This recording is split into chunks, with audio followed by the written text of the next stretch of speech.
शांती। आज आहे 12 जून 2026 ची मुरली। महावाक्य आहे, गोड सेन्सिबल अर्थात बुद्धिमान मुलांनो, नेहमी हे लक्षात ठेवा की मी एक अविनाशी आत्मा आहे। मला आता बाबा सोबत पहिल्या मजल्यावर अर्थात परमधाम मध्ये जायचे आहे। प्रश्न आहे, तुम्हा प्रत्येक मुलाला कोणती एक मेहनत अवश्य करायची आहे? उत्तर आहे, बाबा तुम्हाला इतके ज्ञान देत आहे ते आपल्या हृदयामध्ये जपून ठेवा। त्याचे आतल्या आत मनन करून ते पचवा अर्थात धारण करा, ज्यामुळे शक्ती मिळेल।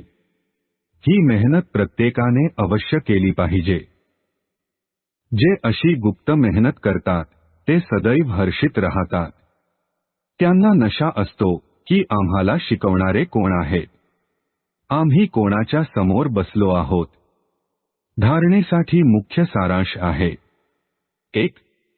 आत्तापासूनच बाबांच्या श्रीमतावर अशी श्रेष्ठ कर्म करायची आहे जेणेकरून नंतर कधीही कर्म कुटावी लागू नये, अर्थात कर्मांची शिक्षा भोगावी लागू नये। 2. कोणत्याही विनाशी वस्तूचा नशा ठेवायचा नाही। हा देह सुद्धा विनाशी आहे, याचा देखील नशा ठेवायचा नाही।